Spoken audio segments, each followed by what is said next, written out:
Greetings and welcome. I am Joffrey, and today I'm joined by Jaco, one of the lead developers from Realms in Exile, and today we're going to be discussing the Byzantine flavor, which, more importantly, who cares about all the little bits of flavor here and there? They're also going to be mentioning some stuff about more modability for warfare, so that's nice.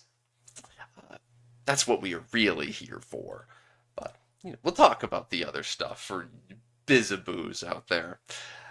So, okay, I don't. I guess this means hello in some language. Oh, um, I'm Chad. Yes. Okay. And their name is Chad. Okay.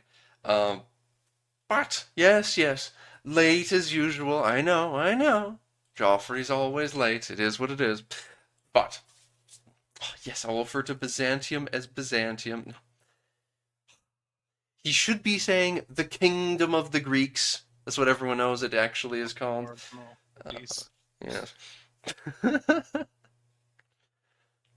Make sure to hate, don't comment, and unsubscribe. Yes, everyone must just hate watch. Hate watch. Unsubscribe. Comment negative things specifically, yes. At least a reasonable time. What? I don't know what time it is for you. I don't know, man. I'm sorry. It's it's 1:30 p.m. in Western Canada. I have no clue what time it is in South Africa, and I don't want to think about it too much because I'll probably figure it out, and I don't want to know what time it is for Jocko. So, It's fine. It's fine. yes. Flagship for administrative government. What? Oh yeah, because they're the main topic of conversation for the admin government. Yes, all the content was really designed with Byzantium in mind. Yes, so Byzantium should feel special in this update. And we have palace politics, Roman ceremonies. Now, palace politics. Is this something we can co-op for the what are they called? The Balon Lie. The battle. Mm, I don't know. I like read through it like yesterday. It has a very very Byzantine feeling to it. Like, yeah, um, holy. Damn, Jocko, we did this interaction thing for Balon Lie people to be able to recruit dwarves.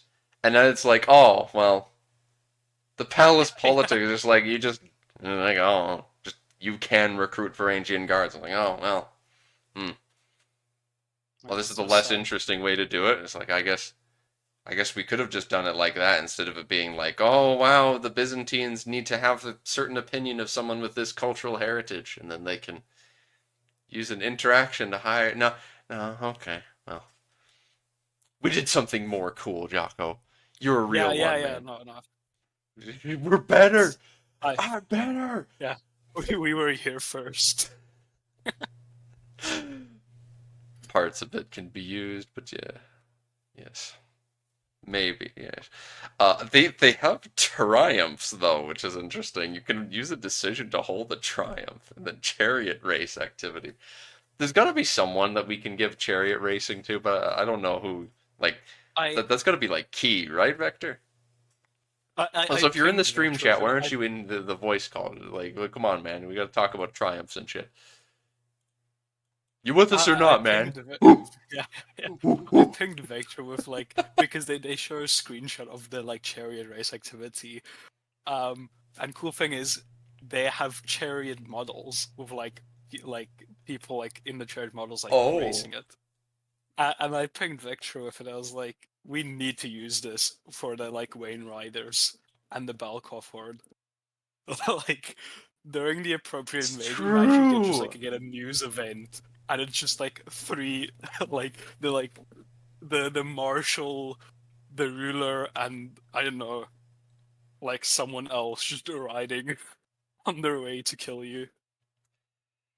So sad that by the last start, well, by our only start date at the moment in Realms in Exile, chariots in the west of Middle Earth have fallen out of Um, style. yeah, Well, the all these Byzantines, man, they get style-less look, songs. look at this bullshit, man. They get cultivated, sophisticated. What? So, wow. This is an elven sounding goddamn. This is your Noldor looking ass.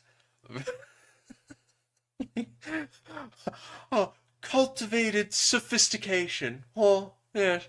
You could just say, it just reads like an elven sounding name. I mean, I'm sure that this isn't something we'd want to give to elves, but you know what I mean.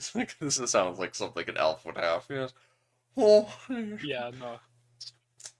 Yes, and vectors at I will work. say Oh, these yes. traditions do make me excited for playing Byzantine, They because do. like Yes. they said in like the intro paragraph, admin government can technically be applied to like anyone, but playing Byzantines will feel special, or unique, and these traditions just kind of help to drive home the point.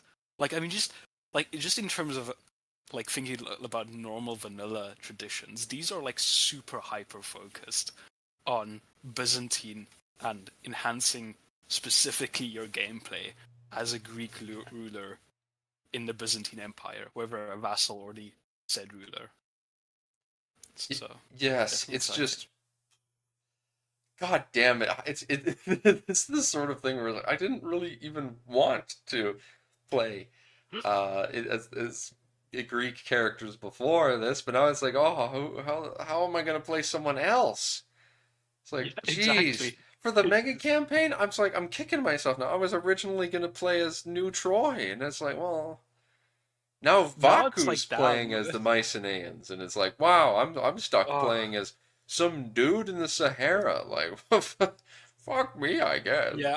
Oh, like, I I definitely want to like one day just do an MP where just everyone plays in the Byzantine Empire. It's murder like you can only do encouraged. war. Yeah, yeah, yeah. You can only do wars if you're a border vassal. Otherwise, only scheming. Imagine how bloody cool that will be. It'll be like that thing we talked about, Joffrey, like just playing in Norwinian. It'll just be a bigger Norwinian.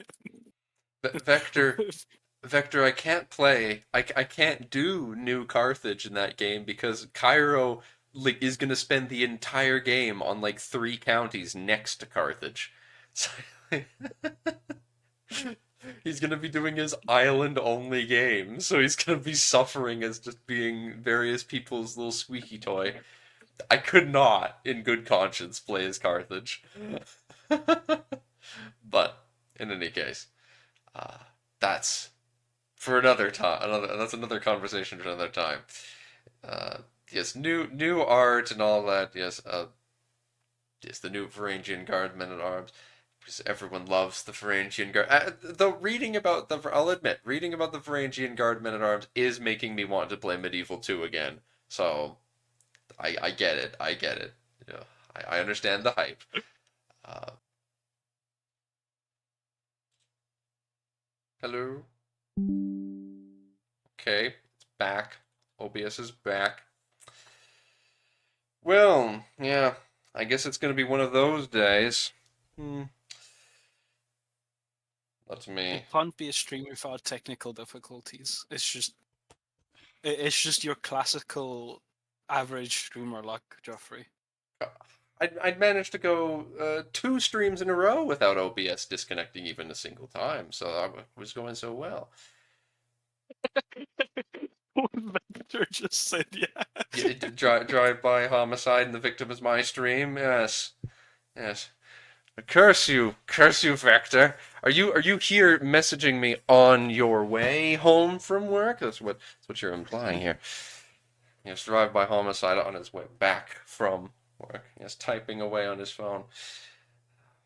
Poor Varangians are barely half the power of Dunedain archers. We see them. We see the Dunedain Rangers. Also, beardless eunuch. Being eunuch, you become strong. Oh wait, you lose prowess. Yeah, What? yeah, that's like nice because specifically beardless eunuch is if you're castrated before puberty. Oh, oh. Yeah, Oh, Yeah, they've divided it up into two traits. So just normal eunuch trait and beardless eunuch. So wow. normal eunuch is after 16, and beardless is before. Well, I'd assume it's like 13 or 14, somewhere around that time. Oh, that's sad. Think about Yeah, now. but look Oh, at this good buffs. Like, look at those good. guys, Holy shit, man! this is Look, very you much justification for me just castrating everyone. you make Like, 50% more influence, and he can't oppose you ever. yeah, Oh, it's the one thing that this makes me wonder is because it's I'm assuming it's him like the eunuch that gets the influence. Now the question first is, playthrough eunuch jumping balls. I see what you did there. I see Eh. what you did there, Vector. Yeah, we'll be back. We'll be back later today, Vector, with our with the classic Joffrey first playthrough Blackfoot. Obviously, I need to play But as my home city. Blood Tribe yeah, Pog. oh, 100%. Their chief But eunuch will it, be it a does make me major player. wonder, do the eunuchs use because they're really strong in schemes? But does this mean agents also use influence? Because beardless eunuch, like that's his influence gain. Yeah, So I don't know what he would use his influence for. Is the it'd thing, be yeah. pretty interesting if like agents use like stuff as well. Do does influence build for the house head? Because I think No. it's on a character basis. Yeah. It's character basis, I'm pretty sure. But I don't know, because it's all well and good to be like, oh, yeah, eunuchs got lots of influence. I get that, but like, what the hell do they do with it? It's like, I Yeah, guess if maybe they have use it in like relatives, scheme events. Yeah, maybe. Or like in scheme events. Like like if your agent is like a eunuch and they have like 100 influence, they can use 100 influence to do something. I don't know. maybe that would make sense with the changes to schemes. Yeah, it'd be interesting. Imperial Tagmata. Yes, let's see what this does then. Oh God! Oh my word. 4 estimated Cataphractaria! arms. I've just got the Total War Attila voice lines in my head now. Oh god. Cataphractaria! It'd be so bad. I got it out of my head. Ballestaria! That like very like Oh god. classical voice in almost like every Total War game. Or at least like semi-historical Total War game. Your general is under attack! Oh lord. Uh, Wow, Knight effectiveness down? Oh. Hmm. Interesting. Greeks have worse knights. They are hard leaning into men at arms. yeah, I'm assuming it's kind of to drive home that point of like a professional unit, whereas Hmm. Knight's kind of just like It's just a dude. Chad on his own. It's insane. The moment I realized, like during it was probably like month 2 of CK3 being out was like the moment I realized how powerful knights are. That Yeah, is just like what the hell, man. Like when I realized how even in vanilla you can stack. I think that there's a building for tribes that makes knights stronger, and you can if you take just a couple perks, 2 perks down in chivalry, making them like 75% stronger. And and it's like, all right, you're not playing a great. tribal dude, just invite champions or kidnap and recruit people during war. And it's like, well, all these dudes is suddenly just makes the war. Elite, It's well fair. armored regiments form the backbone of this culture's military campaigns. Their haughty troops have little regard for petty warrior nobles and reckless acts of personal valor. Instead, they honor discipline and the hallowed names of their units. And then it's Greek to me. But the men at arm counter efficiency is also neat.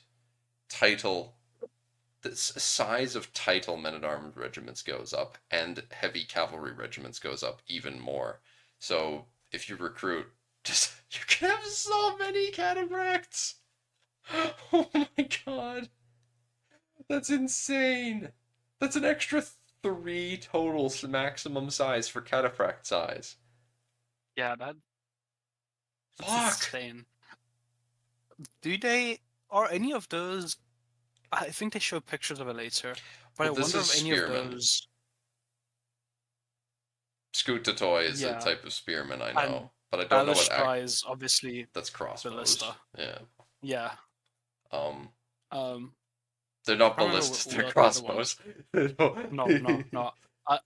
I'm pretty sure they're ballistas. I'm fairly sure. I might be slightly wrong, but Joffrey, they've essentially I'm telling you, you were here first, Joffrey. You know Okay. about your Blacklock engineers, right? Um, Mm-hmm. where they do siege and normal damage. No. That's what ballistas are. No. Siege and Based. normal damage. Based. Joffrey did it first. Blacklock engineers. No. No way. Alright, alright, alright, alright. Oh, fuck yeah. The Jays did it first. Joffrey, Jocko, and Jamie. We did it first. We did it best. Screw you. No, we didn't. We did not do this best. They did way more cultural traditions. Holy shit, man. Yeah. I need to get on. I need to fucking get on the cultural traditions for Blacklocks, man. I've been too hyper fixated on other things. Oh, and I've got that AGOT video I need to make. As you told me about, it's like I need to do that too now. Fuck me. Oh yeah, yeah. But cultural fascination goes down for Greeks. Huh. Diplomatic range goes up, influence goes up. This is the meat of it though. Okay. Convert to local culture causes stress and is avoided by rulers. Okay, I need to see that code. That is Oh, yeah. that's nice. That we need That to yoink that for a lot of people. And by a lot of people, I mean like half the cultures in realms. yeah, Half the no, culture no. in realms would have this. Screen cuts off a bit to the right. Oh, let's see. How did I? Huh.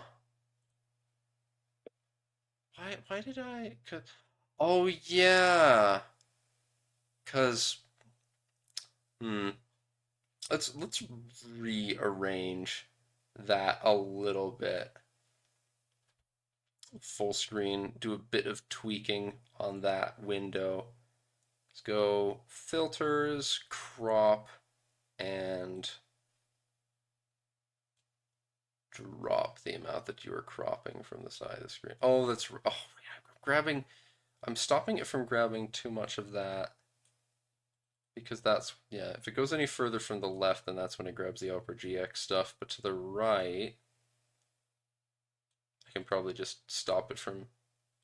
Oh, is that still then? That's still then cutting stuff out.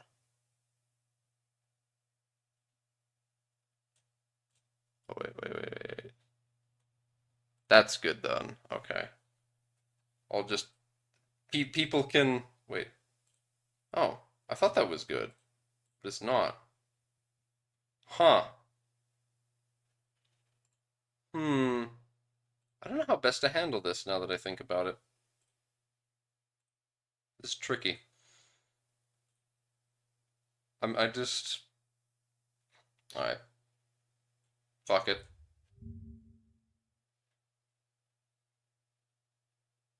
I'm gonna duplicate that and just people can just see the whole left side of my screen. That'll make things easier.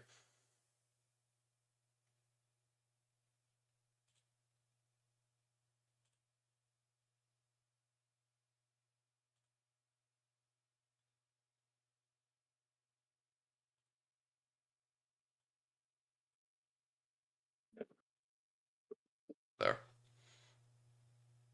we'll just do that. That will simplify things. So, yes. Now you should be able to see. Yep, you can see everything. Good.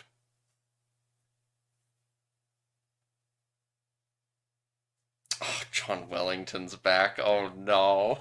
No, Wellington and his backflip request.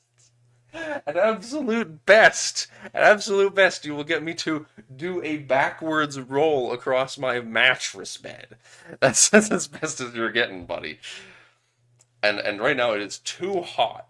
It is like what it must be like 17 degrees in Canada right now, which is way too hot for me to be doing something like that. Um okay, so other cultural rulers are more likely to hybridize with this. Oh my gosh, it makes people want to hybridize with you? Yeah, I'm so excited for that. Like, What? imagine, I can't remember. Someone said this. I can't remember. But like, imagine you're not playing as like the Byzantine, and you're like on the road to like restore the Roman Empire. N- Like now, if you like conquer Germany, you can get like a German-Greek hybrid. Like you'll conquer the world, and people just start hybridizing with the Greek culture. I can't wait for it. I wonder how much it avoids. I wonder. Yeah, just it's very interesting, and it's very much something I would love to see play out. Mind you, when hybrid cultures are made, there's no guarantee that they'll pick your heritage. Yeah, that's true. Yeah, So, you know. sad noises. Yeah, exactly, John. We were just explaining. Okay, fucking stop telling me about people playing shit on Steam. Exiting Steam now. Um, was just having a conversation about the fact that like a half of the cultures in Realms in Exile need this the the convert to local culture malice thing, and then the other cultures are more likely to hybridize with this. A lot of people need that. Um, it's just yeah. Realms is very much yeah, Lord of the Rings with Realms lore is very much a setting where you don't see people converting to local culture, but you do see hybrid cultures forming. So yes, but estate buildings provide development growth in the estate's county. Administrative noble families' house heads may use adopt house member. Ooh. Ooh, adopt house? Yo. Barbarians gaze in envy upon this culture's resplendent luxuries, their society's sophistication, fueled by a sense of primacy. This culture rejects any contradictions that lie outside their cosmopolitan sphere of influence. Oh boy, I can't wait for all of the native characters in Thani Hazard to be like, damn boy, I want I want that Cara Dunayam lifestyle. Oh god.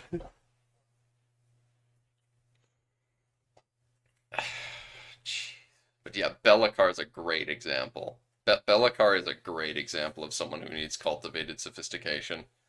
Um,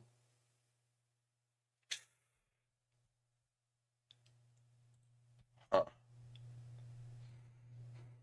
Such a shame that Bellacar isn't oligarchic anymore at the start date.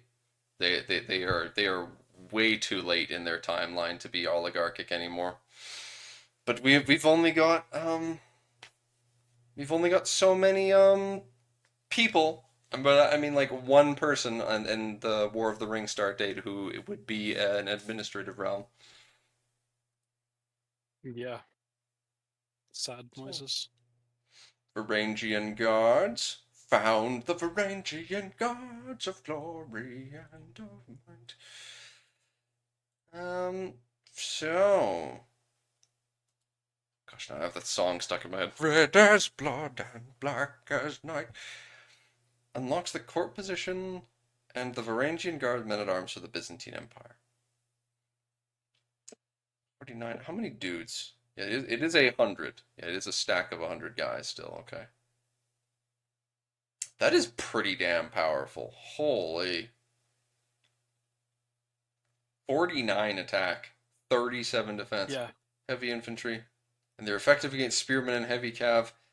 And they've got terrain bonuses. They're not even showing how good the terrain bonuses are. Oh, God.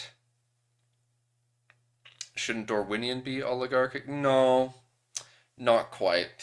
See, one interesting distinguishing characteristic, Dorwinian is, huh, while most of the Numenorian realms in realms in exile, uh, used to be oligarchies or administrative realms, they over time feudalized. And the case of Aragorn is probably going to be able to make Gondor slash the Reunited Kingdom into an administrative realm again. However, Dorwinian is an example. Is an example of a Northman realm that is midway through the process of de-oligarchification, which is a new term that I have coined right now. So because they are in the process of getting rid of their oligarchic ways, they've got just a little bit of that left with the patricians, but it's slowly going away. We're probably gonna try and do something with giving great families something in Dorwinian, but they will not be getting appointed lands. Not like on succession stuff goes back to the realm master and then he appoints people land, for example. Varangians eyeing any rebellious vassals with axe in hand. What do you mean? You mean I thought they're eyeing up the emperor with axe in hand because they like his successor more because he's told them he'll pay them more.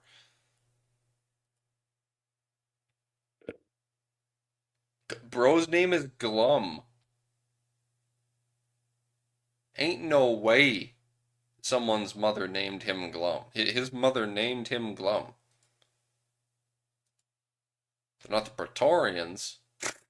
Okay, they're not the Praetorians, you say? No, dude, they're just Praetorian guards with axes. That's all they are. Axes and beards. Only difference. Yeah, his name is Glum.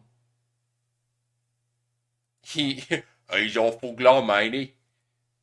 The Varangians will claim some gold after the Basilius's death.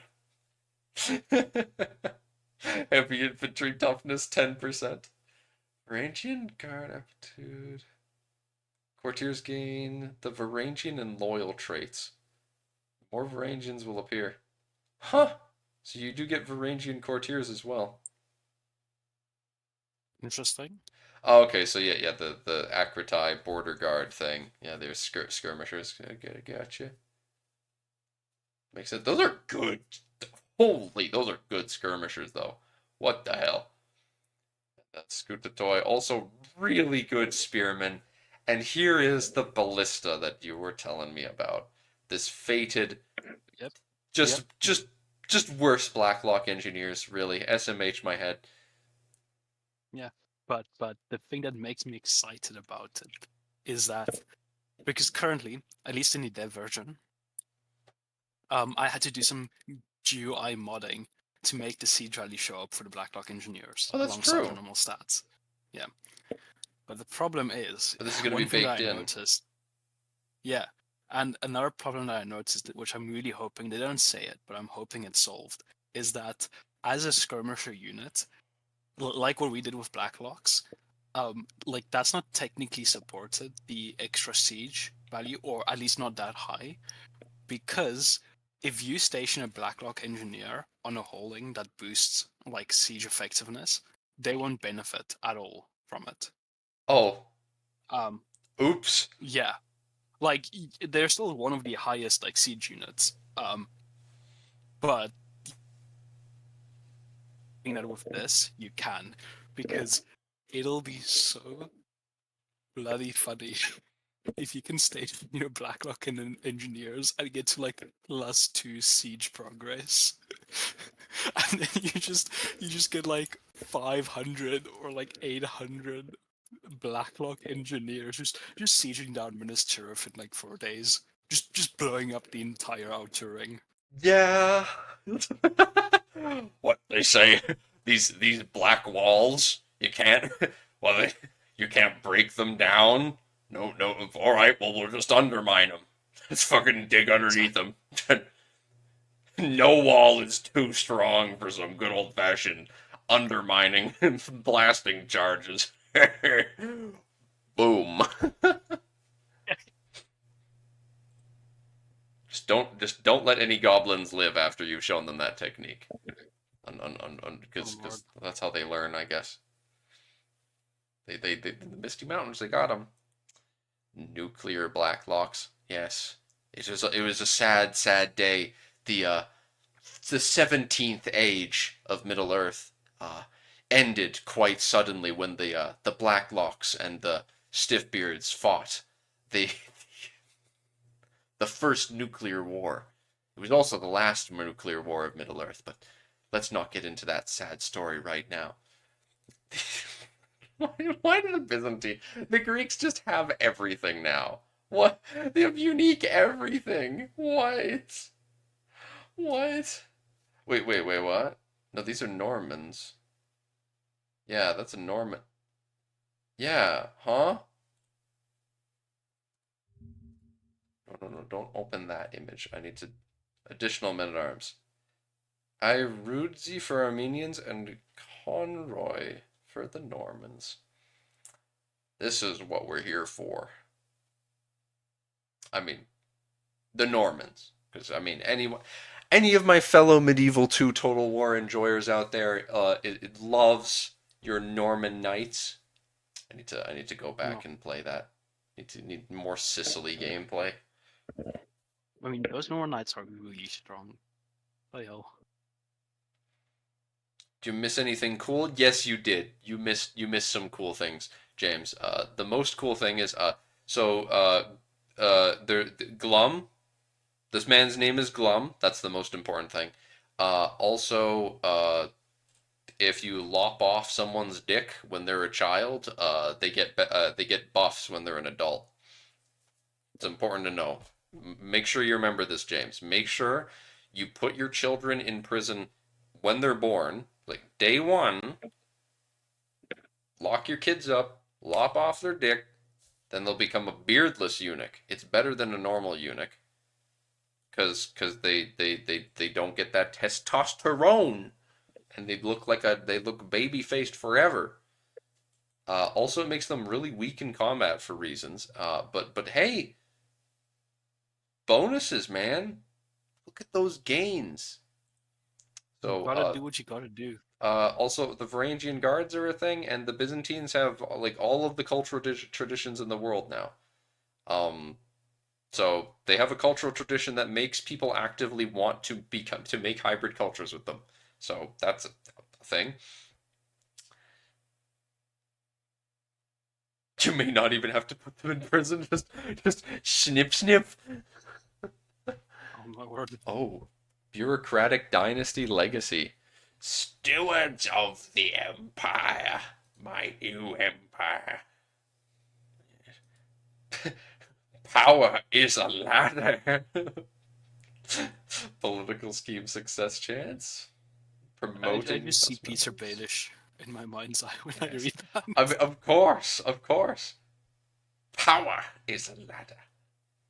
Yes, it's definitely not Aegon. House and home. Domicile building construction time down. Ooh. Reception hall estate building. Ooh. Eternal City. Development growth plus 0.1. Why is it just a bonus all? Just for everywhere. That like, there should be a dev bonus for the realm capital specifically. Yeah, Uh, that's pretty strong. That's this just dev That's growth insane. everywhere. Yeah. Yeah. Eternal city. Like, oh, make it eternal cities then if you must. But Cabinet of Curiosities estate building. I will love the sound of that. Yo, I want a menagerie. I want my like random monkey ear from Malaysia. Like, yo, come see this ear. This this dude brought me this monkey ear. That would be amazing. Vassals and noble That would families be are less likely to join claimant factions or use the depose scheme. Unlocks order mass arrests decision. Oh my god. based. That is That's incredibly based. fantastic. Alright, alright. How I need to oh god. God damn it. Why'd I have to choose to I'm just the guy who's playing a Muslim in the mega campaign. It's like what like Yeah, but the that's clan government is just so more. cool. I don't want to become bureaucratic when the clan government exists. I mean, maybe I will anyway, but it's like, oh, I want to order mass arrests. Not anymore. No, Mordor is not going to be admin. Shut the fuck up, Wellington. Go back to your box. Go back to your box, Wellington. Joffrey, you said, wow, I see. I guess you shouldn't have talked to me in VC. Oh, wait, you never do. How'd I get you sick? But you joined a call with me a few days back for 2 seconds and then you left without saying a word. Surely that's not enough time for you to get sick. I want to order mass arrests, Joffrey. Yeah. Wait.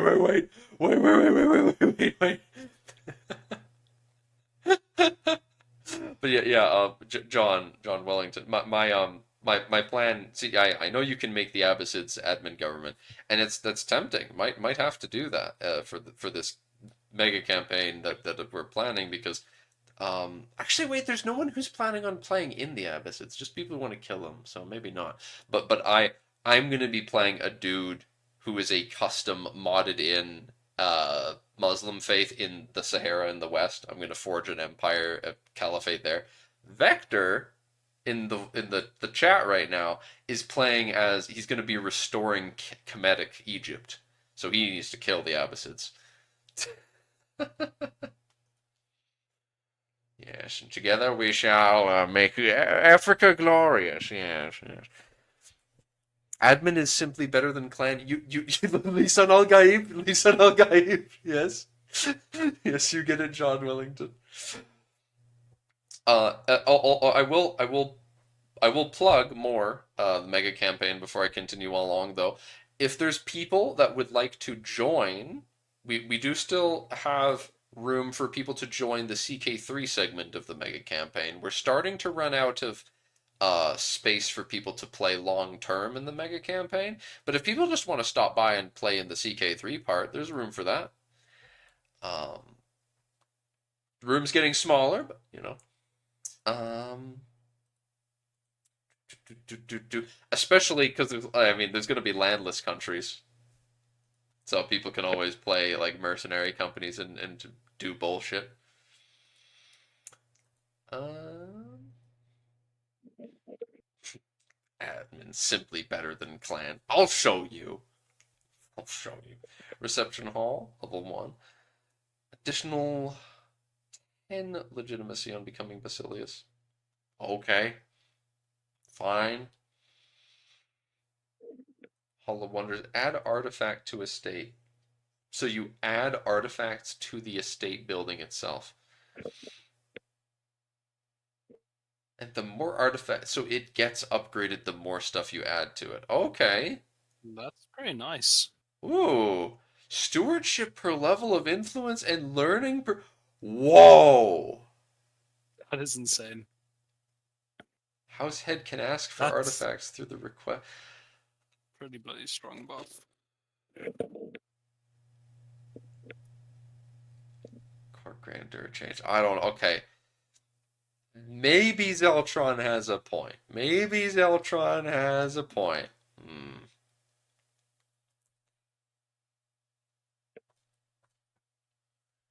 Landless countries say can't wait for the EU5 Dev Diary stream.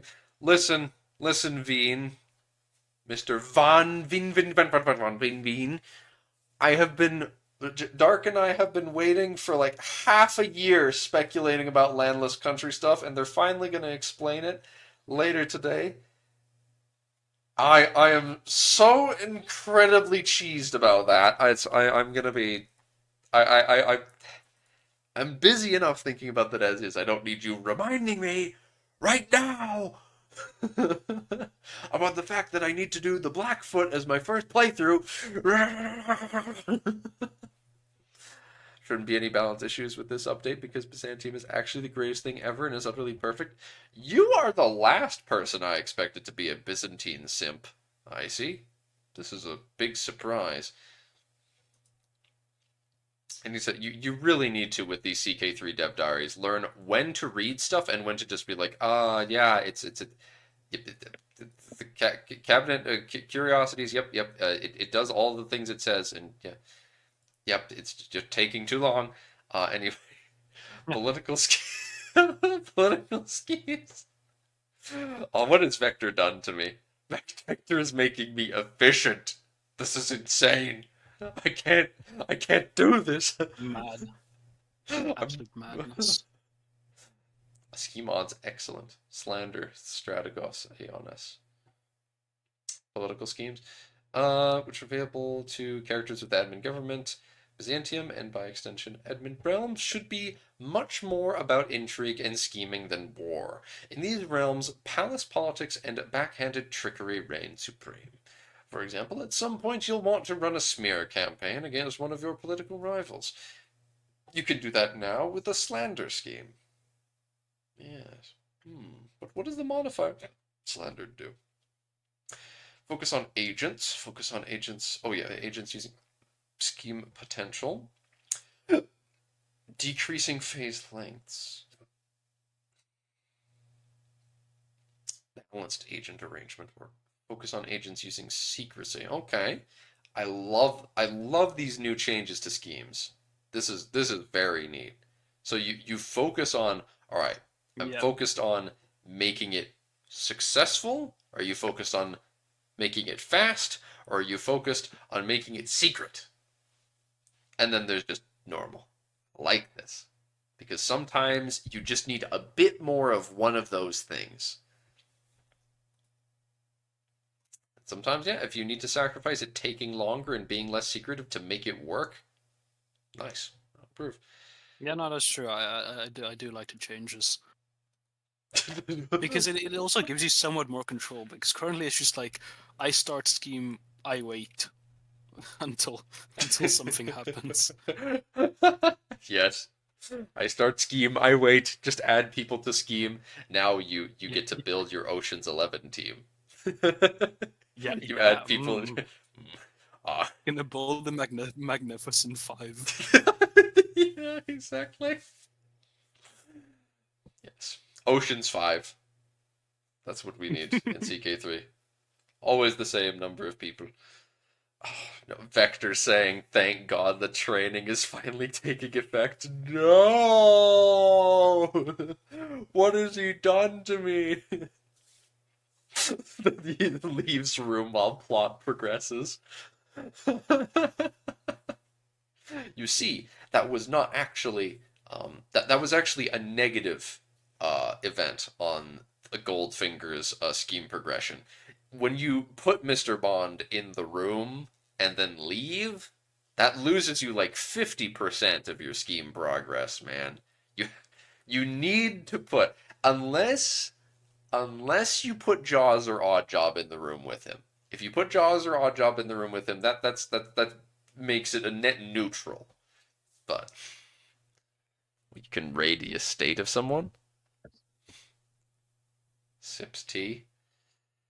Nuke admin government for Maglor so he can slander himself and be sad.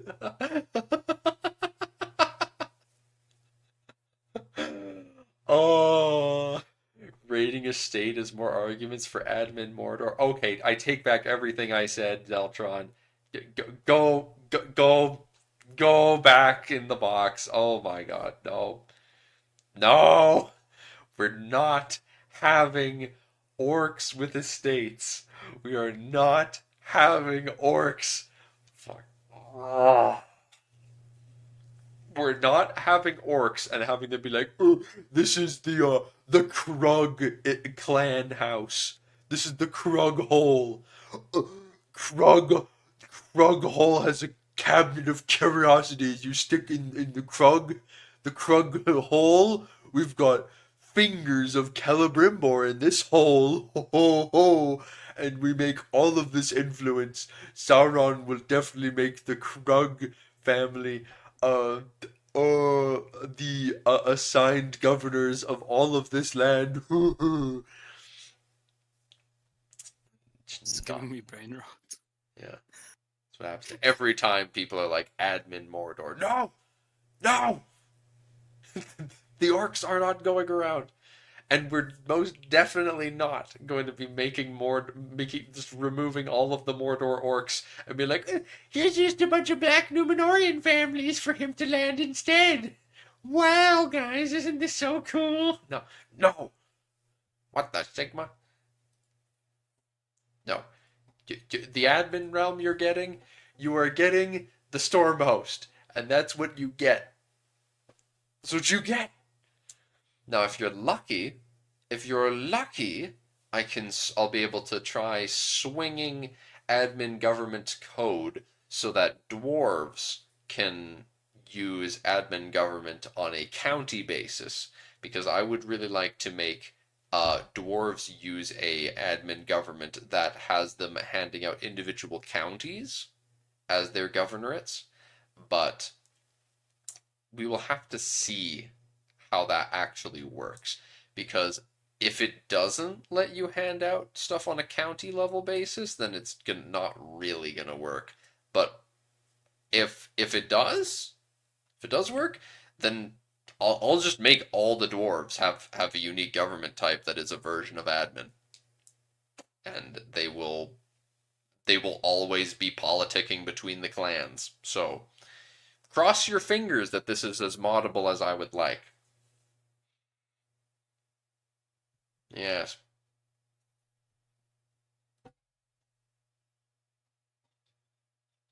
I very much hope for it to be the case, because I it would work so well, and then you even get examples of parts of it where it's uh what's it called, the the southeast corner of Buzzradoom for the Firebeards, for example, is more feudalized and hereditary with lots of privileges, so they would stay as feudal vassals that would have lots of feudal contract privileges. But the rest of the realm would be just the important families getting handed out stuff.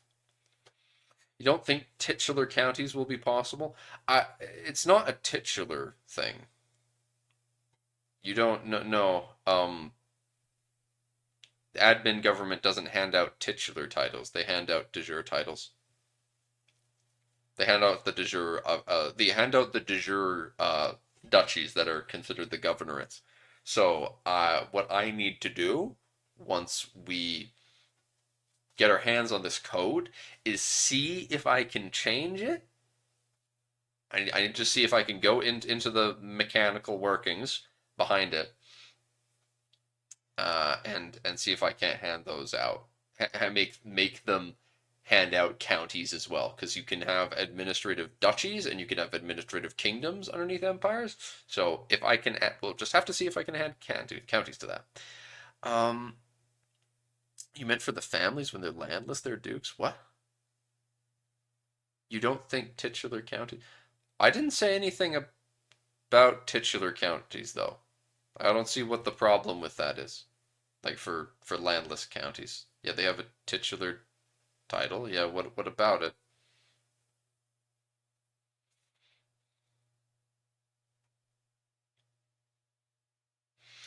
Chariot racing activity? Oh, you mean that, okay, duchy tier dwarves couldn't have them as vassals. Huh.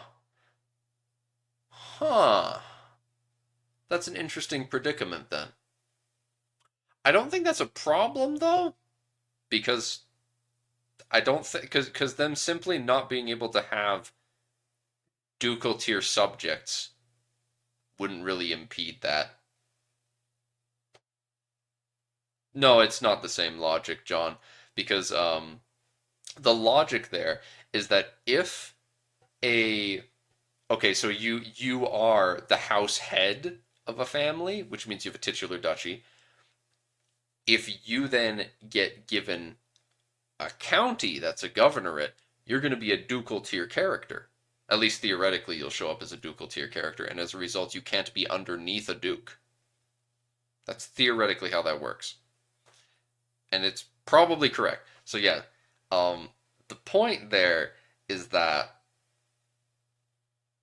unless I could change the tier of the estates to be county tier in Realms in Exile, that would mean that you could not be underneath a ducal tier uh, government as a dwarf, which if you're the family head, which is like, I mean, it doesn't really matter. That's some nuance that's like I don't really care, but we'll see. Yeah.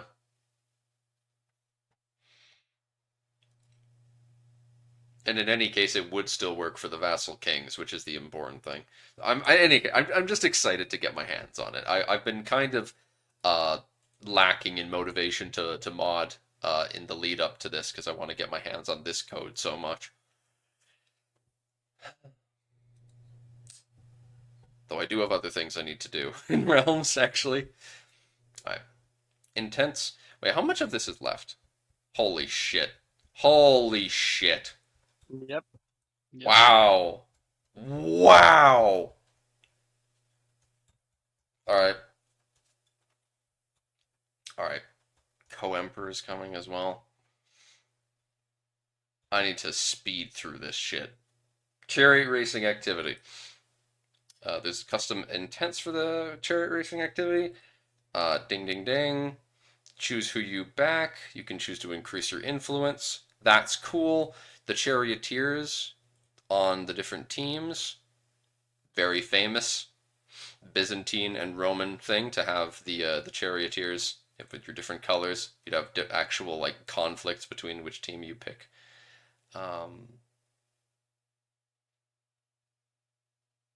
Charioteer court position, so you pick your own champion. They'll compete on your behalf, yes. Admin Umbar? No. No. Admin Umbar? No, because Umbar is very much Corsairs now. Very much so. In fact, there's been, I don't know, we've been debating the topic of making Barodapon a landless adventurer now. We are debating the topic of making him a landless plunderer. So, even more pirates. You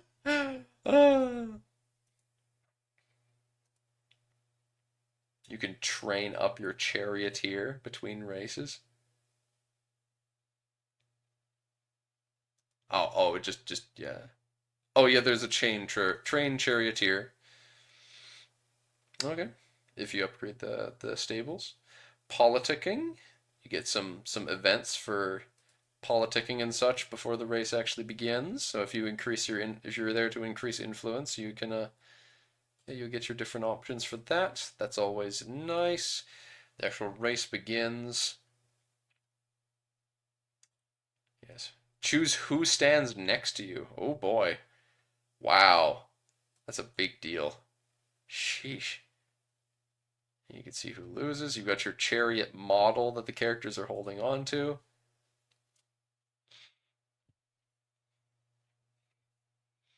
It's a shame this activity isn't like a tour tournament where you get to view the city of Constantinople. Um, yeah, but as a modder, I'm incredibly thankful it isn't like that. Yeah, exactly. Oh, no, no, Dark. No, no, not unique chariots. No. No. No. Yeah, when are we getting elven chariots? When are we getting dwarven chariots? When are we getting a dwarf with a massive crossbow on a chariot? No. These are the real questions that should be asked.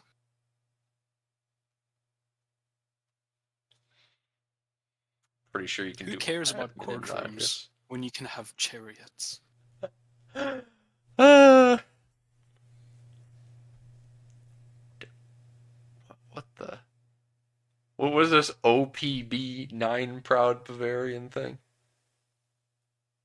What is that being said for? Orcs won't have estates. Northern Dunedain probably no.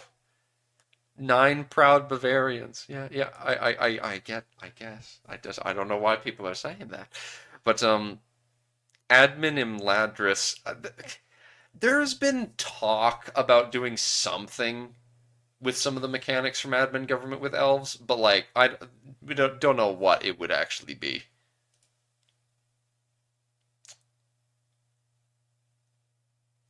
Info dump. Yeah, we got the co emperor stuff now. You thought you were safe from the word vomit dump. Yeah, yeah. No, it goes on. It goes on.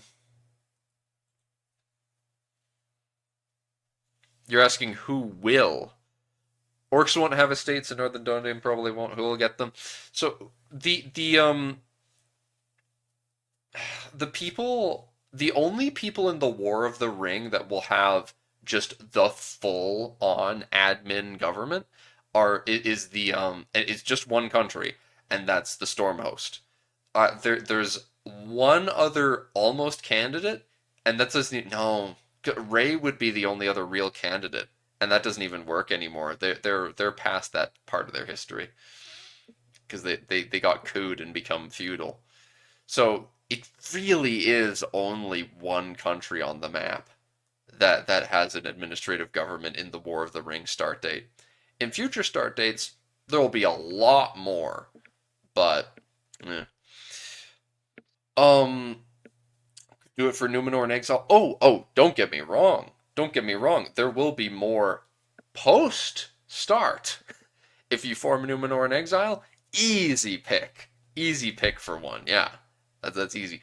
Aragorn will probably be able to turn the reunited kingdom into an administrative realm, even.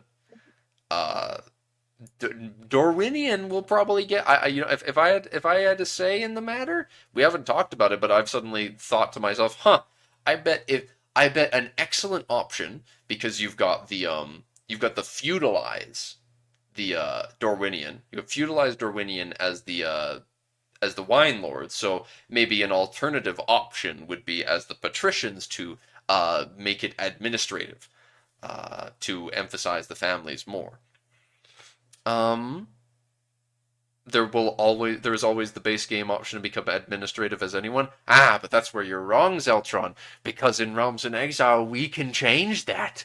And we can stop you from doing it as someone if we don't want you to.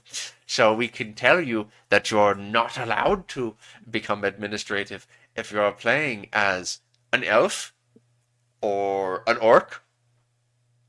Ha ha ha ha. You want admin Mordor, but we're not letting you. We're not letting you, no. We're not letting you do that. No, it's not going to happen. Saruman probably likes micromanaging. Ah, but that's the problem, John. That's the same reason we can't have administrative. I was just so goddamn itchy. The same reason we can't have administrative Mordor is the same reason that we cannot have administrative Saruman.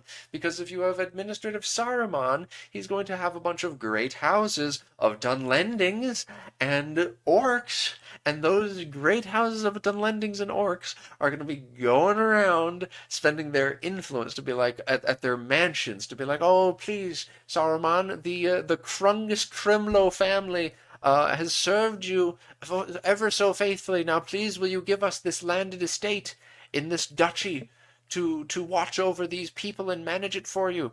No. But why the storm host? Because the question was asked a little bit. Yeah. The reason for the storm host being it, um, But yeah, the reason that the Storm Host is because they're not actually really a state. You see, Anbel Kumagon will be a feudal kingdom underneath them still. However, the Storm Host is an army. They're not so much a state, really. They are a very much regimented, organized army that rules a kingdom and manages this other land. So the kingdom of Anbel Kumagon swears allegiance to the Stormhost, and they are a feudal realm. But the Storm Marshal ain't a feudal ruler himself, and his subjects in Tolwang are going to be a bunch of ducal tier characters that are swapped out as governors. Yes. Yes, you love what Arnuzir did with the Stormhost decision, indeed. So sometimes now, sometimes you'll be having the Stormhost actually do something. Whoa, crazy, right?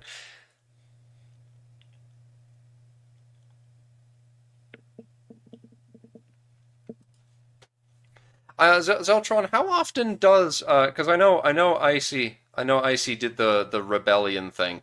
I didn't see how exactly he coded it, or how the success rate is working right now. Uh, I don't know how you think the Storm Host is a neat. You're saying they're super weak. 9 out of 10 times. No.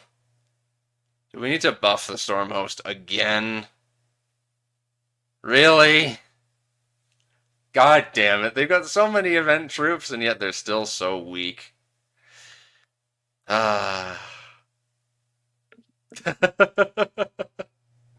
They only well yeah, they win. Of course they win when you give the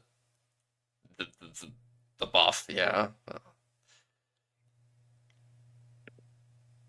Hmm. By default they just die. Um why not make Dale administrative? Why not make Dale administrative? Because they're not. They're a feudal realm. King Bard didn't one day set up a bureaucracy. If you play as them, make them into an administrative realm yourself.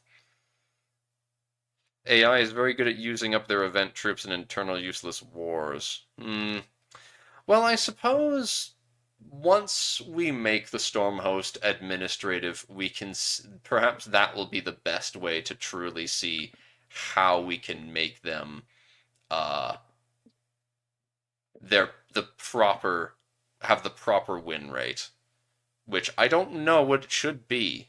I don't realistically know what their win rate should be, but it definitely shouldn't be them losing 9 out of 10 times. Uh, hmm. But now, continuing along, co-emperors.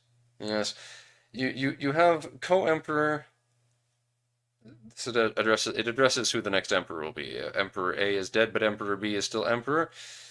It mollifies powerful pretenders, or even just gives your child some practical experience of rule. It is also an absolute recipe for petty personal conflicts, drama, civil wars, and comes with the delightful incentive to murder the other emperor in pursuit of indisputed power. If you've ever wondered why the Byzantines have such a reputation for civil wars and intrigue, well, personally, I'd peg this practice as a major contributor. I would not be surprised them just sitting down and being like, "You are my co-emperor. We are emperors together now." Oh boy. So how does co-rule work? Challenge here was to model something that caused Byzantium a lot of problems, but also makes it fun. The diarchy focuses around settling the question of your succession, farming influence. So 3 new diarchies to represent this: Dumbvirates, nominal Dumbvirates, and co-monarchies. Co-monarchies sound okay. I really want to know how that works. These, yes, Pretty exciting. Right. Making someone your coworker always makes them a designated heir, provided they are a part of your dynasty. Co-rulership. Loyalty. Co-rulers take their loyalty first and foremost from how likely they are to inherit soon. I want to inherit now. You're too young. I need to get rid of you because you're not gonna die soon. Uh, do, so far, Ibrahim, it seems like this DLC is going to be a very big deal. Yes, as a Realms developer, I consider this DLC a very big deal when it comes to code. Uh, there's a lot of things that can be done with this. Not in the War of the Ring start date. There's less stuff for admin specifically, but the landless stuff is insane. That is Oh crazy. yeah, no, There are I can't wait for it. especially as a dwarf lover, this deal, it's crazy. Dwarves, especially. I am dwarf lover. I am also pirate lover. On the I have been swapped back and forth on the Realm server as a developer between being referred to as Dwarf Dev TM and as Pirate Pete. So I very much love both of those things, and we're going to be getting both of those sort of in this because you can be a landless plundering dude. So very much excited for that because I push in every single update to the map to get more pirates on the map and more dwarves on the map, and there will be ways to be doing more of both of those things.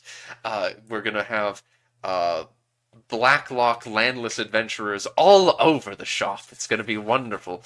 There's going to be so many just random dwarves. Um, it may even be incentive for me to add some add Iron Fist code a little earlier than I would otherwise have intended, because there could be some landless Iron Fist boys wandering around in the West, as they do. But the fact that I might be able to make a unique dwarven government type that uses this, that makes them hand out counties instead of duchies for their governorates, and I might be able to make a somewhat coherent quote unquote republic government, which would basically just be administrative administrative government that would be on a smaller scale. Because theoretically, what I would do is make just a titular duchy, uh, or even or duchy tier uh, title that would function as a administrative government, and it would have its your so you could have Bree be a county, and theoretically, no, I'd probably have to give them a titular duchy. If not, like I don't know how you'd make it work, but I want to try. I want to try to make it work where Bree would be just this bastardized government type that would have its families, and they would be people would be able to, even though it's just a county, try and push for influence to become the next ruler. But landless play is DLC locked, yes. You want to be an elven adventurer? There's a lot of people that want to be elven adventurers. Um, you can't. Well, no, it's not going to be uh a necessary DLC for playing the mod. There's there's a good chance though that you're not going to be able to do ring quest stuff when we get around to that without this DLC though, because with landless play being DLC locked, it's going to be really hard to for us to come up with a way to get around that, and it might not be worth the effort at that point. Yep. Judging by the fact that republics in game are all kingdoms, it will probably be locked kingdom tier like admin. Yeah, but you can bullshit it. You may well be able to bullshit it to be a duchy tier thing. It depends. We'll have to see. Once I get my paws on the code, I'll have to see what I can do.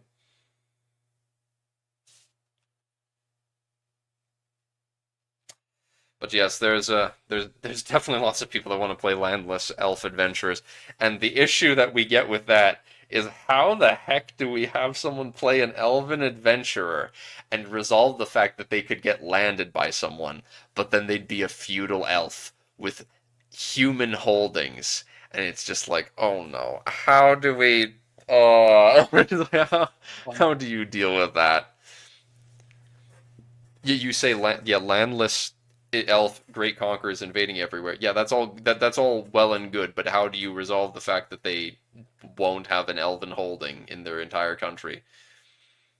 We need to sort that out somehow.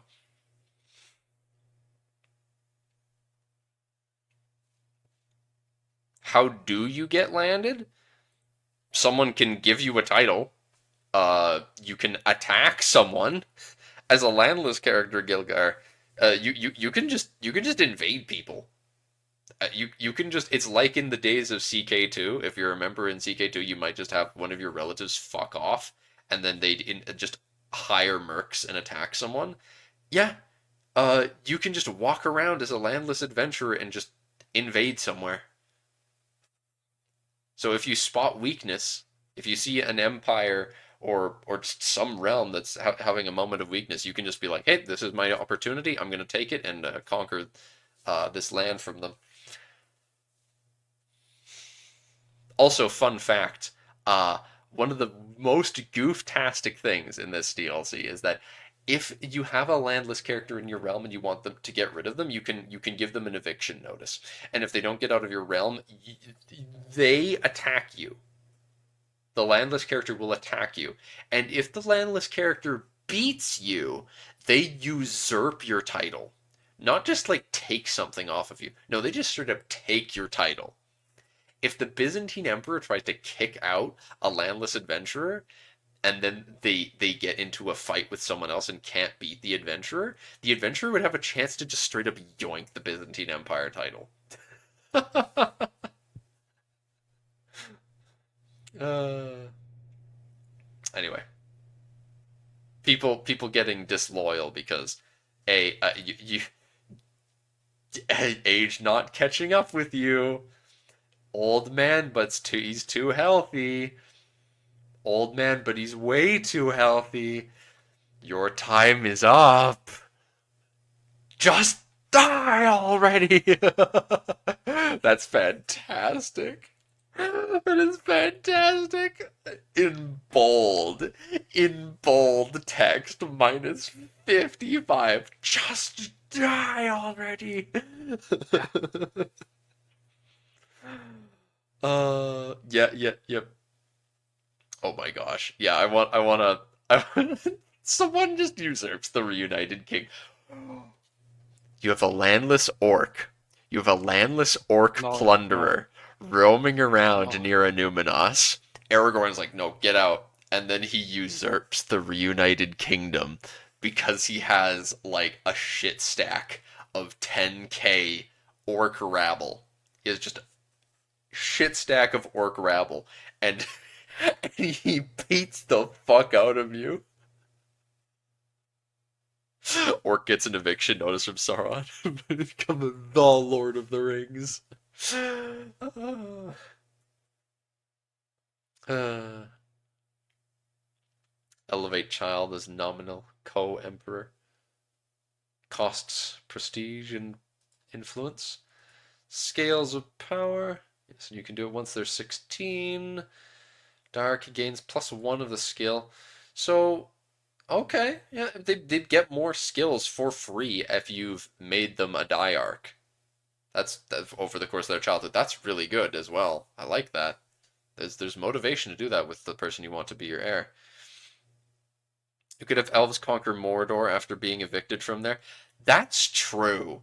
Imagine imagine you're a landless elf.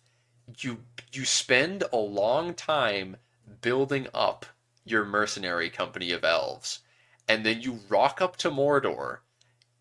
He tries to kick you out, and you beat Sauron.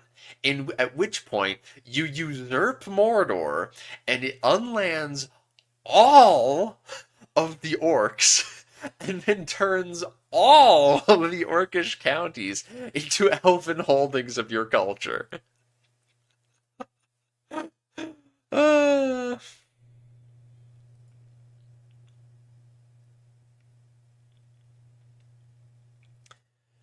uh, co-emperors boost your influence and gives themselves some influence as well. Definitely sounds very useful to make someone from your family a co-emperor. Then you want to, because then you can choose your heir. You can choose who your heir is theoretically, unless they force themselves to become your co-emperor. Can they choose? Okay, here we go. They can be picked in a few ways. They might be nominal ones that reached adulthood. You might nominate an adult family member.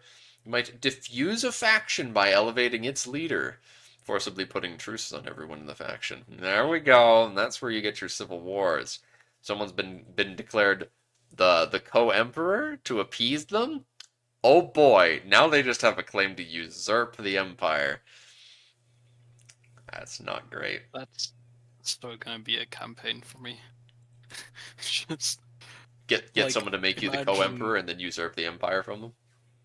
yeah. But like start like I really hope like I know we can do it as landless. As like a family in the Byzantine Empire, just as in like an estate, and then it'll be like the biggest like rags to riches story ever, like from estate to co-emperor. The biggest rags to riches would be you to start as L- a random That's landless true, character. landless. Yeah. Yeah, So you go spend what I would do is you go be an explorer, landless adventurer, and travel from you gotta travel from like West Africa to Byzantium, or from like Southwest Asia. Play like go from like India or Burma to the Byzantine Empire. Get land. Get no. Go there and then purchase an estate because you can do that. Become a member of the great families as this Burmese man. Then, as the Burmese man who has now purchased an estate, work your way through the Byzantine court politics. Make yourself a hybrid culture with the Greeks, but that is Greek Burmese, and then take over the empire. And then oh my suddenly word. you've not only taken over the empire by hybridizing with your cultures, and getting some of their bonuses to help you along the way. You have also now uh, you will have successfully made this hybrid culture, which will now convert all of the Greek counties in the Byzantine Empire to your Burmese heritage. Amazing. See, you Actually need to you amazing. need to think bigger, Jocko. You need to think Yeah, bigger. that's not a, it's true, it's true. Be better. Bad Go do noises. landless Celebrimbor. uh, Paradox will allow landless characters to earn so much money as to get enough men at arms.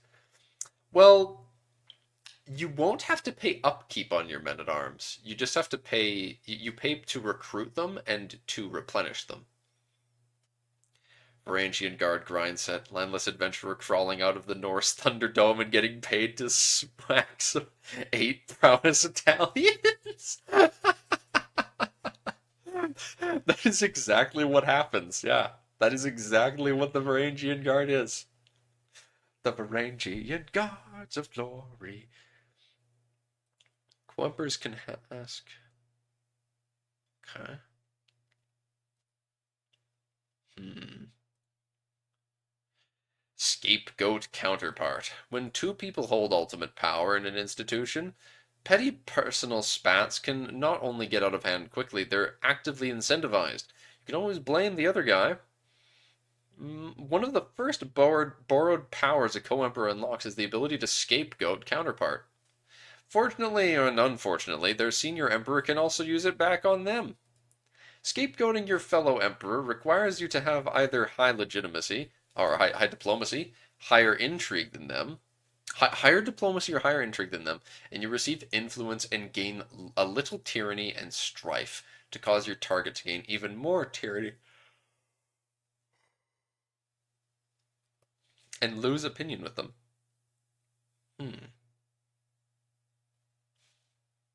See, leverage your superior Subtly? You leverage your diplomacy overtly. Hmm. Wonder what the differences there are. You get influence. Always got to get some influence by just shitting on the other dude. Does the mod currently have the Reunited Kingdom? It does. Yes, yes, yes, it does. As Gilligar has said. Demand despotate. Powerful co-emperor demands their own slice of the realm to rule. First, they must actually have a governorate of their own. But what self-respecting co-emperor would be happy with a mere duchy tier title? With this interaction, they may demand to be given a kingdom title within the empire as their own private fief. This immediately creates said kingdom, if it doesn't exist, and grants it, and all of its de jure vassals, to the co-emperor. Refusing this interaction costs the senior emperor double the influence that the co-emperor paid to send it. Oh gosh, this is fun. Oh. Yeah, no, that's gonna. Mm. And yes, the co-emperor thing is definitely something that, imagine if we could add more. Imagine if you could have 2 slots. The Troy Emperor. Because that would be Elendil and his 2 sons. That's how that would function realistically. It would, Yeah. yeah. Or would, potentially at like worst we can at least do like Elendil and Anarion, or not Elendil, sorry, Isildur and Anarion. yeah. Sorry, Worst case scenario, we can't have them start as a single united empire, and you need to do stuff where Elendil could do stuff if you play him that, or I don't know. No. But the point is, the worst case scenario, you can have at least 2 people. Yeah, which is nice. Like the idea of mini republics with the admin system, having duchy tier republics. Having duchy tier republics with county tier governorships is exactly how you envision a republic mod for the base game in general. Yeah, that's if it is possible, I will do that for dwarves. I will do so. Don't know if it's possible though. But even if it's not possible to hand out county tier governorates, I will still try to make dwarves administrative government. I will try. But we will have to see, because government modding is infamously bad. Yep. But yeah, if we can do it, I'll do the same for Bree, and then Bree will Bree. There will be more republics for you to play in general, which would be neat. There's 2 republics in the current version, the current area that we're working on. There's 2 republics that are there are 2 duchy tier republics that would be added. One of them I think is actually up in the air now that I think about it, but theoretically there's 2 republics that we'd be wanting to add. So we'll have to see, and it's, I so hope that it can work, because that, god damn it, Jocko, I want to play as Barazi.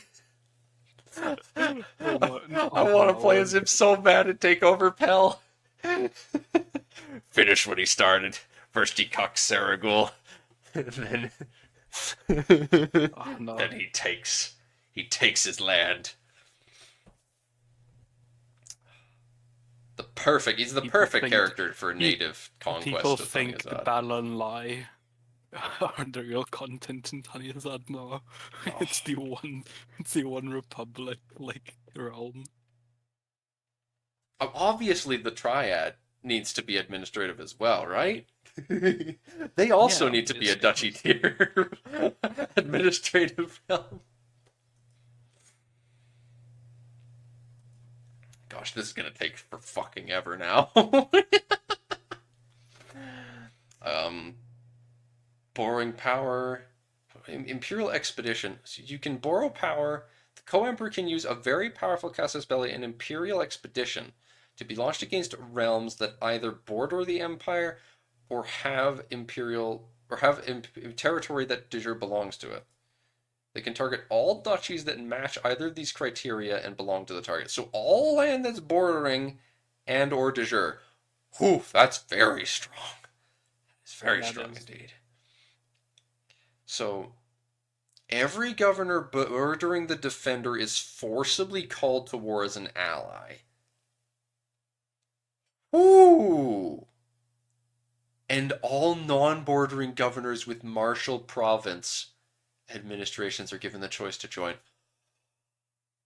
Oh no, I'm sorry, clan government. I'm so sorry, clan government. Listen, I start as a tribe. I'm gonna go through the full spectrum over the course of that CK3 game. I'm gonna start as a tribe, then I'm gonna reform to clan, and then I need to attempt to become. I don't remember. Do you remember what it needs? Because we saw what it needs. Oh, I have no idea. I can't remember at all. I need to look this up. I need to look this up.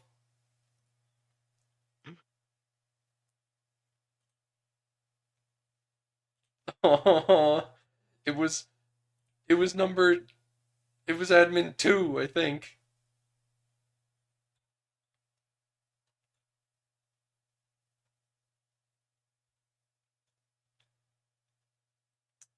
I think it was somewhere down here.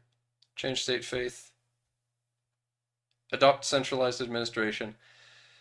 You need to be more than 75 counties. You need to be illustrious. You need to be an emperor, and all powerful vassals must have an opinion. What? You don't need tech? Lol. Okay. Interesting. Yeah, that is a big lol moment. Excuse me. What? You don't need a level of tech for this? You just can do it? Okay.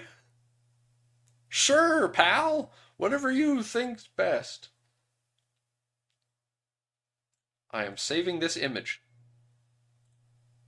Adopt administrative ways. Fuck. Everyone's going to be administrative by the end of the CK3 segment of the mega campaign. Yeah. Wait, 75 counties is actually not small. That's the catch. I'm going to be able to do it easier than most people because I'm going to be playing as clan, and clan governments don't break apart. Clan governments basically, yeah, they don't partition, so they do. Byzantium does have tribal tech in 867. You are right about that. Well, at any rate, this is very interesting. We shall see. We shall see. This is cool. This is cool. I like this. Oh, just invade the Persian Yeah. Empire with this expedition. That's really cool. Upon victory, the co-emperor is given 4 choices. Turn the conquered lands over to their senior emperor for disbursement, reaping opinion, influence, and such. Keep the territories for themselves, losing opinion with their emperor, and handing over most of the territories whilst keeping the best duchy for themselves. Gives a slightly reduced influence and opinion. And appoint local interim governors. This gives no influence nor opinion with the emperor, but does give plenty of opinion with the newly elevated governors, as well as hooks on them, perfect for producing a batch of loyal future supporters for when you claim your throne, obviously. God's vice regent on earth. What the? Justified sin. Co-emperor, senior empress. Maim co-ruler. You can cut away their. Wow. Sunder manhood. Take the eyes. Oh. Nose, eyes, leg, or arm. Do we have more specific types of dismemberment then?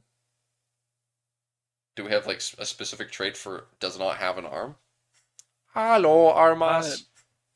I I think so. No, I also pinged Vector on this. I think in like testing lounge, we can finally give Madros the correct wounded He trait. doesn't have to just be maimed because it takes off an arm. No. Yeah, I really hope they've got like a one-handed thing now. Theoretically, yeah. Mm. Well, it just says arm. You can't take off a hand, I guess, so an arm might have to still just do. Hmm. If the senior ruler maims the co-ruler, then their diarchy ends and they're demoted.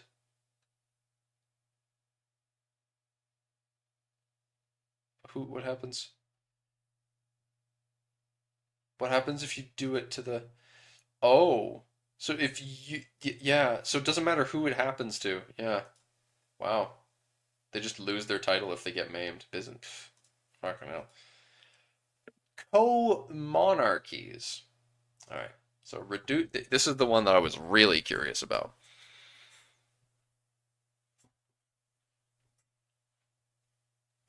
Oh no. Because it just says gives disfigured. Oh, that's like face. That's something like that's like cut off their face for disfigured. So that's different. Co-monarchies. Added a reduced form of co-emperorship for feudal rulers, form of co-monarchies. These have no these have no new borrowed powers, and they're unique to feudal kingdoms and empires, and they are primarily intended as an early game mechanism. Since co-ruler, since a co-ruler is your designated heir, raising one of your children as a king or emperor in your lifetime allows you access to the designate heir mechanic much earlier than usual. With the advent of Choose a New Destiny and loosened restrictions on who you might play after death, this is much less of a balance concern than previous patches.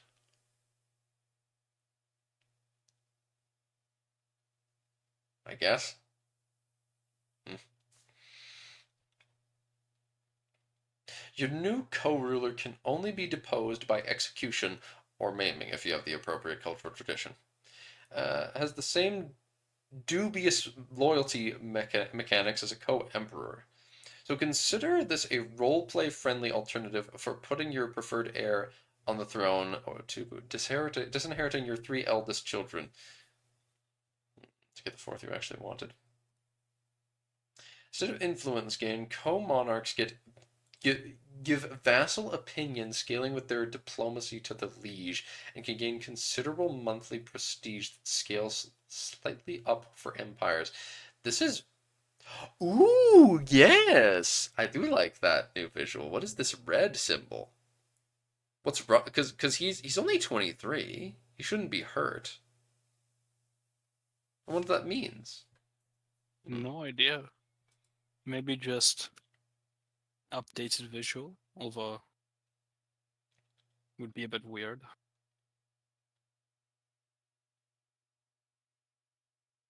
New decisions, a hold a triumph. Prepare Greek fired Romans.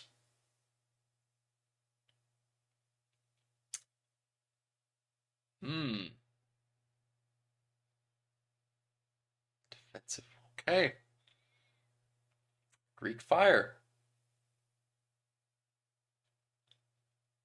Establish silk production. Commission silk regalia. An artisan from your estate produces silk regalia.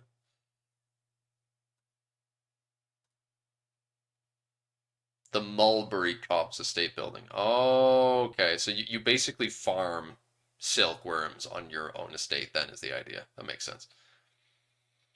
Terrain changes. Oh. So they've implemented some changes to Anatolia's terrain. Wish I could see what the old one looks like in this image too, but okay. Neat, I guess. It's some decent forest cover on the north side. It's more forest cover on the north side than you see in EU4, 5. Yeah. Hmm. Oh yeah, they did. Yeah, yep. They added step to the interior. The plateau, the Anatolian plateau. is now a step. Fair enough. That makes sense to me. That's a decent enough way of representing flat, dry land, regardless of elevation. Triumph. Words and phrases. Yeah. Oh, we ripped through the last bit of this. Yeah, no.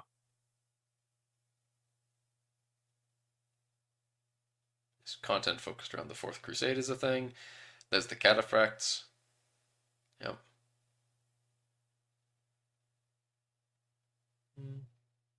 But yeah, there's no Greek fire thrower men at arms. As hilarious as that would have been.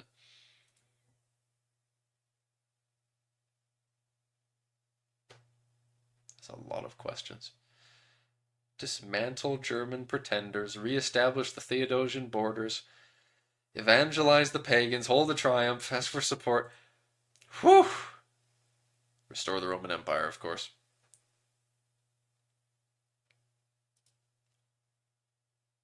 The CK3 dev diaries are so kind. They put all of the dev responses up at the top.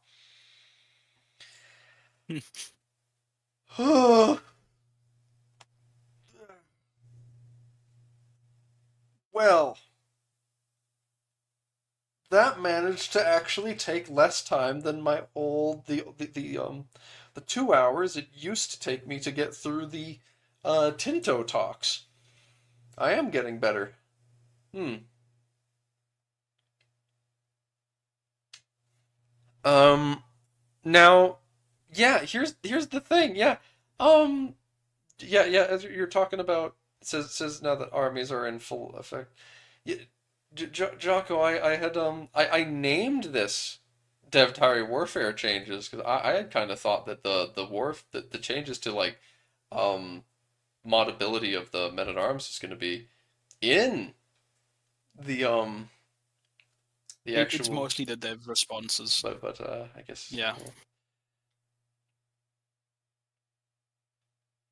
It's just so some of these are really annoying to read. Yeah, no, it's wait, let me um scroll a bit down. Wait, let me quickly. Yeah, it's further down. More. Wait, why? Oh, What? I'll go look at show only dev responses then. There might be some dev responses they didn't add to the list. Okay, there Yeah. are. Four-player MP where everyone's their own chariot racer.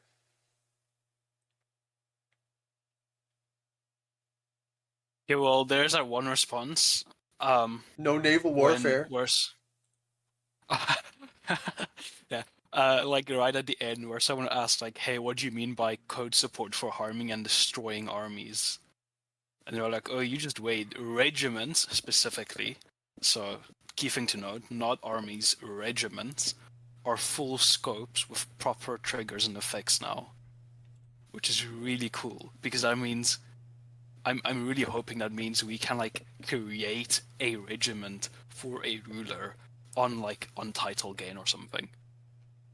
Which means I think a lot of people might not think about it because we kind of handle it through different like ways and so forth.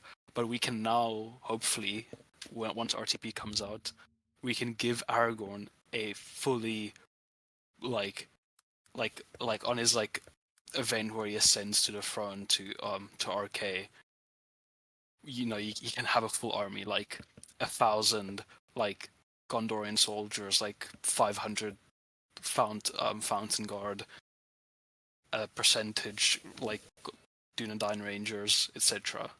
And because, yeah, that will actually. And Maybe the fact and that the title really men cool at thing arms is, is a thing now, we might be able to even. Oh, well, we'll have to see if it's realistic to do it, but we might be able to tie to Gondor's title specifically. Oh no, no, that wouldn't work. I was gonna say something like, oh, we could be like, oh, tie a big old like title men at arms of Citadel Guard, but we can't really do that because there's so many different events that call that we have like four different versions of the Gondor title that we swap between for yeah, different things, so it wouldn't work. Yeah, no, that's true. And but yeah, and I mean, this is also cool, just considering, like, this is the most niche case I can think of, and no one should take this as an example. But I'm just thinking of like something that Red Arcady and Vector were talking about once, like a year ago, and it was the idea of like after a ring quest, kind of keep the destroy Mordor decision in, but make it a lot more general. Um, so that he can destroy Mordor, but it doesn't kill Sauron. Instead, he Oh, flees to like the east or the south, to like one of his tributaries, and he'll spawn in like a small county. We can maybe now make him landless, which is a cool thing. Make him landless, and mm-hmm. like Sauron will slowly corrupt the ruler into like giving him full control again. Or like I mean, if depending on the faith, some faiths just see him as their god, so they wouldn't mind it. Actually, still with like his like thousands of orcs that would probably still be alive, instead of being like, oh yeah, Sauron has like come into the east. Mordor got destroyed, but technically he still has 1,000 orcs, but we can't represent that. Now we No, can. we can have him Um, just want. We can have him wander around, and then give him. We can script, yeah, like hopefully, script to men. give him men at arms as a landless wandering around Sauron. Yeah, Just give him a shit ton of buffs to being a landless dude. yeah, exactly. So it's Same with the I blue think wizards, people obviously. Blue. yeah, it's I want. uh, uh, yeah. I guess actually, wait. Head of faith titles are duchy tier. So, do you think then it's possible that you could have a head of faith? Because theoretically, we could have like Sauron is a ducal tier head of faith character, also be a ducal tier, because they are duchy tier landless adventurer. Potentially. Same thing I with the blue hmm, wizards then. that could be interesting. Yeah. It's definitely You something you to explore once we get there. you But have yeah, unfortunately that means you need to pick one of them. You need to pick either Alatar or Palando that is the guy that is the head of faith and the guy who is in charge of their adventuring party. Unless you want to yeah, just make them in separate adventuring camps, which is a bit yeah. probably shouldn't do No, that's that. true. But I will say the one thing that I think non-modding people might either like if they hear about it, they might inflate it in their head, which is like modding warfare, because I like m- because modders make it seem like, oh shit, this is gonna change the world, and in some very specific use cases it will, but it won't suddenly add like a whole new layer. It might just, it'll smooth out certain kinks and allow smaller things to be done. Mm-hmm. But it to put it probably the best way, it's another area that we now can mod in. It's like before it wasn't an option at all. Now it is an option. It does not But change everything, but it is a good step towards yeah, making warfare a lot more interesting in CK3 yeah, for exactly. modders. Yes. Yeah, I will say there was this one thing I noticed that I put in our dev channels. I did not know this was a thing for like special troops, but you can apparently, if you spawn special troops during a war, you can specify for that war. So like after the war is done, they will like be destroyed, I did which not know that at is pretty, all. yeah, which is pretty cool. Like thinking of like doing that for some of our scripted wars, especially when it's like AI versus player, like AI versus AI. Obviously Stormhost, it's fun. Stormhost Yeah, buff, Stormhost yeah, buff, please. Hmm, I need to see. I need to take a look at what the heck Icy did. What kind of rebellion? Like how strong Icy made this like random chump that that is this rebel leader that I've heard about. That is yeah. apparently strong It's enough that is the causing the story. Stormhost to basically never win. Yeah, the story is like great. I just think finding that timing between the Stormhost attacking Be'lakor and spawning the rebellion is a bit tricky, because if you spawn it too soon, it's like, oh, okay, cool. Like the AI won't even have like lifted off of like Tanya's Zod. Like they'll just destroy the rebellion. Um, Whereas if you spawn it way too late, then it's like, oh, okay, cool. But like the Stormhost will just not care and So, finish the war against Be'lakor. And then Zeltron, how long does it take for the rebellion to spawn? I think currently it's now like a few months, like six A to nine few months. months? A Yeah, few because like months? yeah, because the big problem was balancing it around the player. That's not enough time for Um, them to leave the country. Jesus. it, I guess it depends where they spawn, That because it's rebellion like, doesn't happen. That who all yeah, talked with it's Icy eight to while he 12 made this months. event? It's 8 to 12 months, What which I think what personally all is enough time. devs talked with Icy while he was making this thing? I think like Vector, Juke. So Vector was involved in the process, because that rebellion's not supposed to spawn until the Stormhost lost that war. They fought their own subjects for a while first, but Oh, anyway, I thought like that's what the reason why they lost, but in Be'lakor they had to go back. they lost But they but lost because keep Anbel Kumagon revolted. yeah, keep in mind the original lore has been changed quite a bit. Hmm. With Vector And changing it. Vector's been Like involved in for it, so instance, that is different, I suppose. So yeah, for there's instance, yeah. for for anyone that comes into 5.0 once we release it, it'll be really surprising. But Belphegor is now not a ruler anymore. The entire like Tool Wang is directly subject to the Stormhost to kind of more facilitate that negative relationship he would have between the natives. You know, it's a lot bigger impact of the leash directly spitting in your face than, you know, like a random representative spitting in your face. Yeah, so we changed the lore of the rebellion shit that happens in the region, because previously there was a bunch of shenanigans with the Black Numenorian subjects revolting, uh and because the Stormhost left too many people of the Balkumagan royal family in charge of important positions, but now that's been reduced with Belphegor not being landed. Which, on another positive side of it, is that A, it makes a Storm Marshal seem less stupid, and B, lets us have more governorate for the Storm Marshal to deal with once they actually have their admin government. Um, but I I really want the Stormhost to not be a joke anymore, and it wasn't a joke for a bit there. But now that this rebellion exists, it's gonna cause it is causing the Stormhost to yet again be a joke.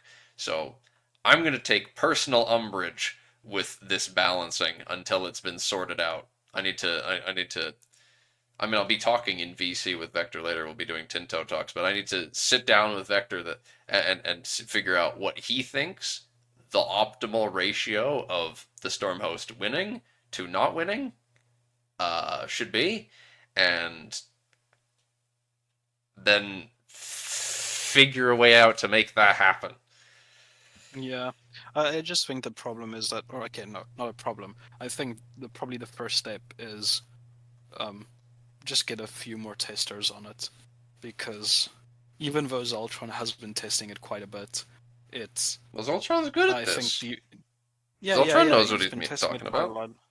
No, definitely. It's just one thing I experienced with the Maglor stuff is just because people have very different playstyles.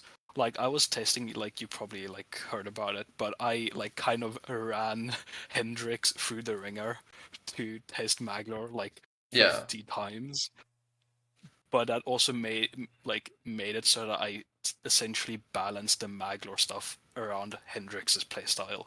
And then as soon as Hawk, one of our like testers, our old testers, tested it, style, and it just immediately broke like 5 decisions, like that I would have never guessed Hendrix was a has a thing. very specific way of playing the game. He's good for very specific things you need to be tested, and that is brain turned off, sprint towards the person you're trying to kill, and then do that over and over again until you succeed. That is how Yeah, Hendrix but what tests I'm things. saying, So yeah, what I'm saying is different like, people are yeah, like, different. Yeah, if you get yeah, different people to probably a lot test of it. testers, Yeah. yeah, because probably a lot of testers, maybe not on purpose, but fall into that because I mean, like, let's be honest, like, sure you're on a team for testing, but do you really want to like force yourself to play something 4 or 5 different ways to build up a list of all the ways it can break? So Because there's metagaming, there's RPing, there's a mix of both. There's just not giving a fuck about the story and just playing around and leaving it till later. Um, there's so many ways you can play. It's like you said, yeah, Hendrix is like he just follows the route, you know, does it like kind of like exactly the way I tell him to test it, which is always nice. Hawk is, on the other hand, is hey, I'll play in a region for 250 years, and by the time Sauron has conquered Gondor, ah yes, let me go kill the Balrog. so, so, So so it's but Zeltron, as you say, yeah, you test a lot. You test things a lot to see how they break and all that. And as Jocko's saying, we yeah, very different testers on the team. The important thing for us to consider when balancing stuff, we can change stuff for the AI. That is that's a true. that is a That's true. crucial aspect of how I make Margaz even remotely function. And I've had to go in, and I have had to, and still have to now, go back and band-aid his shit. Because the AI is so baby, they can't do Yeah, things. the AI is Um, so bad. so It's when it comes sad. to this Stormhost invasion thing, we can always make things happen different for the AI. And yes, playing as Margaz is easy. The AI doesn't feel the same though. The AI disagrees with you. Yeah, I've yeah, no, needed to it's give the player AI so balance. many sloppy toppies to make it even remotely function sometimes as Margaz. I did not want to see that in my mind's eye. That Uh, is, oh, but but no, I agree. It's player balancing is versus AI balancing is. Well, we don't do player balancing because you can't. Um, it's like AI balancing is always tricky because one thing that also Zoltron said I agree with it's regards to Stormhost specifically, but I just think it's AI in general can't handle overseas wars like at all. So, like, the Stormhost sits there with like 15k troops looking at Balakor across the bay, just shouting insults but unwilling to go across. Is essentially the end result. And then once they go over, they're like, ah yes, let me send in my 2k stack armies one by one into like their 10k stack army. As soon as they lose a war, by like that point, the rebellion would spawn or something. So but yeah, no, uh, it's definitely something that should be played around with.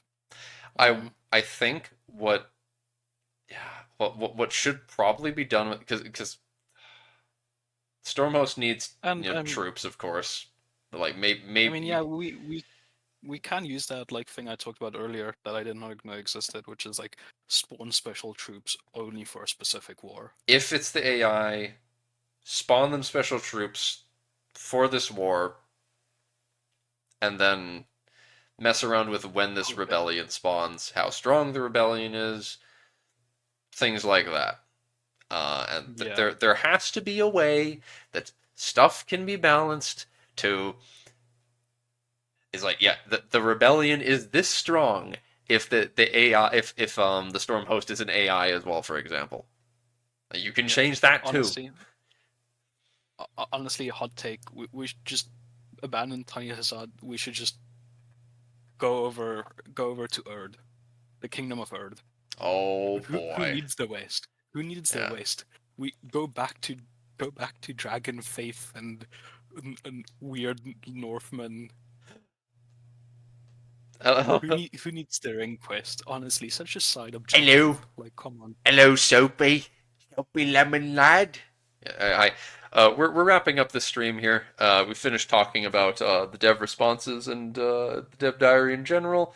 Just talking about some Realms in Exile code stuff related to the that's related to this DLC, which is chiefly the Storm Host, because the Storm Host is going to be the only admin realm at game start for our main start date. Yeah, Which is why I want I'm them not to even do completely well. admin. I want them to have a chance of doing well. Oh yeah, one of the developers dropped an image with like a preview of decisions for Byzantine. If you want to scroll down and like into dev responses. Pretty sure I saw all of those. I did scroll past all of this stuff. No, no, not in like the main dev diary, in like the normal dev responses. There, that one. Scroll it down. But yeah. Some pictures, yeah.